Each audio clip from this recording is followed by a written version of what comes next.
Il faut à tout prix que tu fasses une différence entre ça et ça, parce que c'est deux choses complètement différentes. Ça, c'est ni de l'optimisation technique, ni des leviers pas avantageux ou un problème de morphologie. C'est de la merde.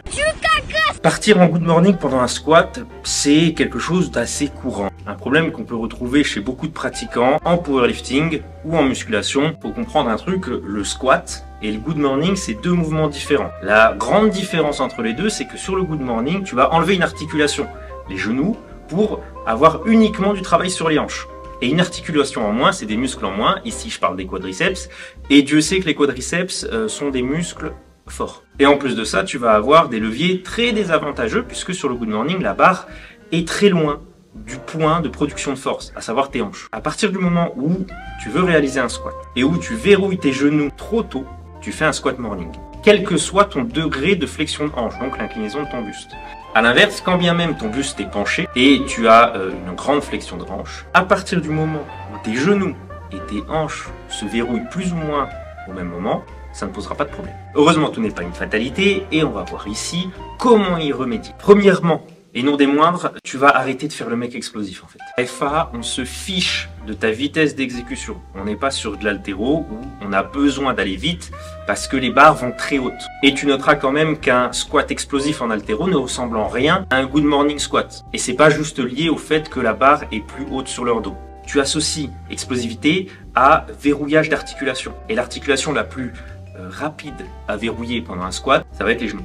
Deuxième point, et non des moindres, améliore ta technique. C'est super important. À partir du moment où tu ne respectes pas, où tu ne maîtrises pas des fondamentaux de base, comment tu veux pouvoir forcer et progresser? Donc, va falloir remettre un peu ton ego de côté, reprendre les bases sur ton squat et reprogresser sur ces bases solides. J'ai fait plusieurs vidéos sur le squat, mais sache que le good morning peut être lié à un mauvais bracing, à un mauvais routine. Troisième point, utilise différentes clés techniques, que ce soit de l'imagerie ou du sensoriel. Ça te permettra de mieux appréhender ton mouvement et la mécanique même de celui-ci. Il en existe plusieurs, mais je te donne quand même celle que j'utilise le plus souvent. La première, c'est de se focaliser sur la sensation de ses quadriceps. Tu as probablement déjà fait du front squat, tu as probablement déjà fait du leg extension, du hack squat ou de la presse à cuisse. Et essaye de retrouver cette sensation pendant ton squat. Tu peux aussi faire en sorte de retarder le verrouillage de tes genoux.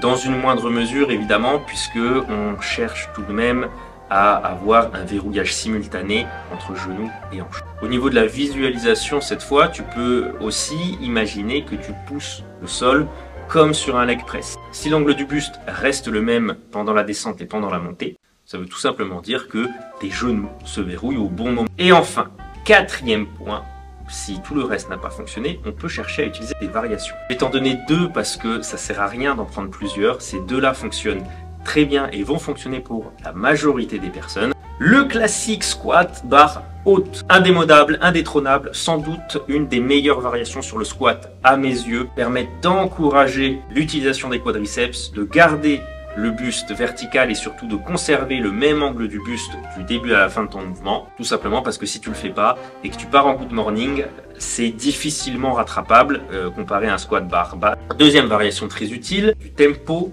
concentrique. Donc pendant la montée, on a tendance à mettre du tempo surtout en force athlétique pendant l'excentrique, pendant la descente, que ce soit d'un point de vue apprentissage ou mise en tension et contrôle.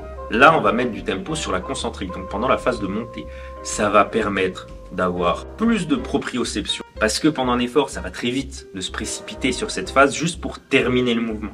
Tempo 3, 4, voire 5 secondes de concentrique pour la bonne compréhension du mouvement. Et mets un point d'honneur à tes sensations au moment de la remontée, notamment au niveau de tes genoux et de tes hanches. Intègre ces variations au départ sur des petits RPE ou des petits pourcentages de quoi te permettre juste de comprendre l'essence même de ces variations. Et après, une fois que tu les maîtrises sur ces pourcentages, augmente au fur et à mesure du temps parce que, encore une fois, c'est bien beau de maîtriser une cue technique, une mécanique à 50%. Quand on est RPE 9, 10, c'est autre chose.